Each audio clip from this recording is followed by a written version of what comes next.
What is up, everybody? At DFS Jimmy here, coming to you live for FanShare Sports this week. Another early week course breakdown for you. This week, we're transitioning away from the relative unknown of Trinity Forest to another course that has some association with Trinity, similar city. This course is actually situated on the Trinity River. And of course, I'm talking about Colonial Country Club. Of course, we've been at here at the PGA Tour for quite a few years. Lots of course history. As you can see, we have a full ATK card to deal with again this week. A lot of information to draw on, and I think we have a pretty good picture of what Colonial is going to be like, how it's played in the past, and what type of game it takes to succeed here. So, without any further ado, let's get into this FanShare breakdown. So. Really, Colonial is another one of these technical courses in this mid-season stretch between the Masters and the U.S. Open. And really what we've got here is the only bent grass course in Texas that the guys are going to play. 7,200 yards, so not crazy long. And as you see, plays right about even par. We only have two par fives to take advantage of this week, the first and the 11th. Notice the 11th is 635 yards long. The other thing you'll notice is there's not a whole lot of green on this scorecard in general.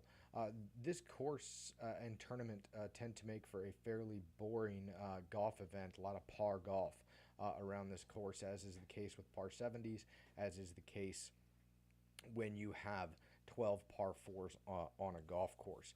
Most of them, as you can see, fall between the 400 to 450 yard range. What is important around Colonial and the type of golf we can expect? First of all, driving accuracy or the ability to place your shot accurately off the tee. Good drive percentage even comes into play. But these are tree-lined fairways, lots of dog legs, guys. I think there's 10 dog legs situated around Colonial. And they're really kind of hamstring the driving around here. Not a course you can bomb it at all. When you look at the winners around here, they're all ball strikers. And none of them are terribly long off of the tee. So I guess let's get into a little bit of a breakdown. You can see that if you're starting on the first tee, the first 2 days we'll have guys going off, 1 and 10. But on the weekend, or anybody starting off the first tee, it is imperative to get off to a hot start at Colonial. This is the first hole plays as the easiest hole. The second hole is another opportunity for birdie, and then the sixth hole is an opportunity for birdie, and that's about it. Yeah, sure, the 11th, but other than that, it's just a whole bunch of pars and bogeys, guys. Lots of long par fours, medium length par fours that just kind of bleed back those two strokes you pick up. But make no mistake, guys, if a golfer doesn't get off to a good start here, it sets the tone for the rest of the round for sure. They really struggle to. I mean, it's like anything else. You struggle to get your mojo going if you can't score on the hole that everybody else is going to be scoring on. Like 50% of the field are going to make a birdie here. If you're not in that 50%, you can look across. You don't have a whole lot of other opportunities to make up a birdie on the field. So if you're not scoring right there at number one, you're definitely putting yourself in a tough spot to start the day. So I think momentum means a lot around Colonial, and I think guys that can get off to a good start have an opportunity to carry that through the rest of the round, and sort of vice versa here. But make no mistake, there's not going to be a lot of birdies to be had around this golf course. There's not going to be a lot of scoring that takes place around this golf course. When we get down just a little bit, we look at sort of the composition of the golf course. We have three holes under 200 yards, one over 200 yards in the par 3 department. Account for very little of the scoring. We get into the par 4s, and you notice a couple of things about the par 4s right off. One, you've got 7 of them right in the middle of the 400 to 450 yard par range, and they play just a tick over par, but most of our scoring is going to come from there. Like 37% of your DraftKings points are going to be coming from that range. So as is the case in par 70s, it's really all about the par 4 scoring this week. Par 5, sure, they're going to account for some DraftKings points, about 20% of them. And your guys must score on these par 5s. But with half of the field scoring on the par 5s, really, you're looking for the guys that get it done on the par 4s this week. And the other thing is they're going to have to make sure they're not bleeding back a half a stroke around on these 3 par 4s that are over 450 yards. And So I guess that really kind of covers the breakdown of the course. Your standard par 70, not a whole lot to kind of go crazy about. Um, Again, pretty boring golf tournament in my opinion. At least in in terms of scoring, you're not gonna have a lot of eagles. You're not gonna have a lot of birdies. You're probably not gonna see many, if any, birdie streaks, and you're gonna see very few, if any, bogey-free rounds. The guys that are at the top of the leaderboard are going to be your bogey-free guys, and well, I don't know.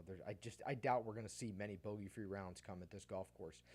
When you look at the winning score over the years, it tends to be kind of like like a 12 under average, 13 under average. So you're looking for guys that can go like 2 to 4 under a day. Right, so you're not looking for guys this week that light the world on fire. You're not looking for 64s and 62s and stuff. That's not happening this week.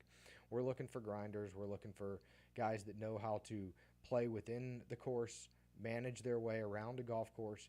Because you get off the fairways here, guys, and you can forget about making par. You can forget about trying to score. You get out of position at Colonial, and that's sort of the end of your ability to score. Um, so we're not really looking for bombers. Sure, distance helps if you're hitting an iron off of the tee versus guys that are hitting driver. Absolutely, distance and your bombers can certainly go well if they know how to dial it back here. But I think one of the overarching themes that I've noticed around Colonial the last few years is only experience plays really well here. Small greens, you got to hit targets off of the fairway. Um, you get too far to one side or the other, and you could be blocked out from the green entirely just because of the trees and the limbs and such in your way.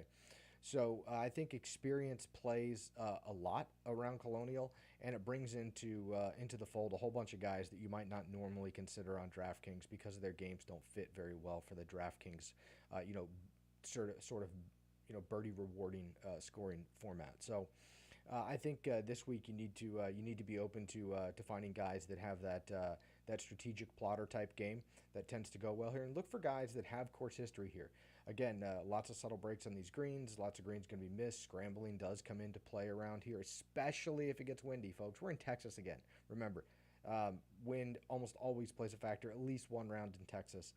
And the Colonial and the Fort Worth Invitational are certainly no different. So keep an eye on the weather this week. But you're definitely looking for your plotters. You're not looking for guys that can light the course on fire. That's just not going to happen this week. You need 4 good rounds of golf. You're looking for a guy that can put together a 68, a 68, and a 69 and a 70 type of thing. Those guys that are going to put together your top 10 performances and to go well to round out your DraftKings lineups. That's going to do it for this week, guys. Make sure you get over to fansharesports.com. Check out what they have going on. They do all the ownership work for you. But make sure also to check out the Bogey Free podcast this week. I believe Logan Harper from Fanshare is going to be on there as well. He's actually played the Colonial course, so he's probably going to have a little more insight than I do. Maybe he can teach me a few things about the course. So make sure you check us out on Bogey Free this week, and make sure you get over to fanshare.com and check out their premium ownership packages. Other than that, guys, I'm at DFS Jimmy. Make sure to give me a follow on Twitter. Best of luck this week.